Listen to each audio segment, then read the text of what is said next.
Come closer. The truth is in the pages, and the nightmares are mine to tell. You ever notice how people laugh when they're scared? It's like a weird little twitch in the face.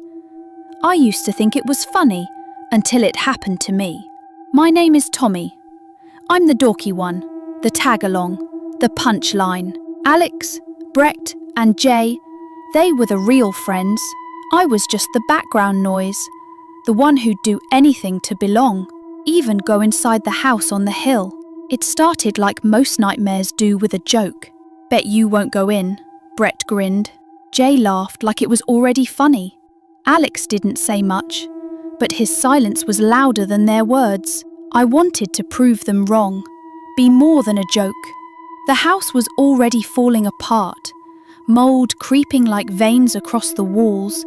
The air was thick, like curled milk that's been out too long. I took a breath and went in, alone. I didn't even make it to the top of the stairs. The floor cracked, then collapsed. I fell hard. I remember the snap, my spine maybe, the cold rush through my head, then darkness. They didn't call for help, didn't wait.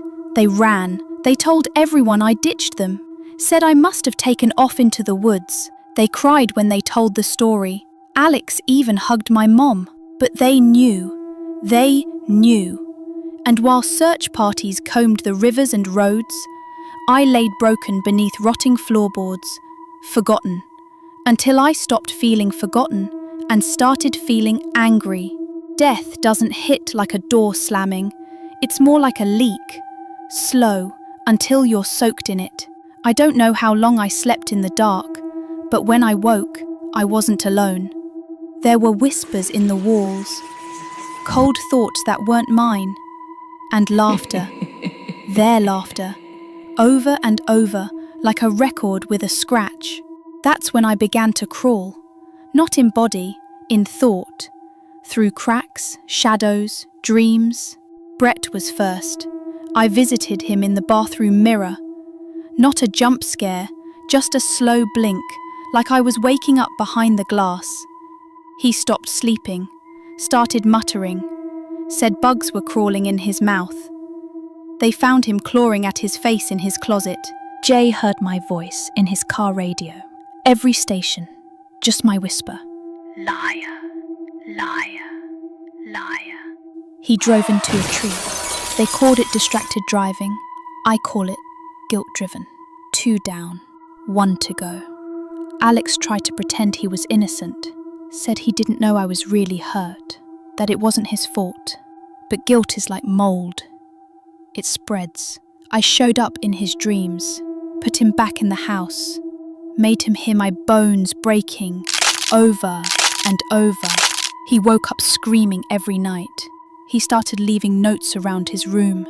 Tell someone, tell someone, tell someone. He finally did.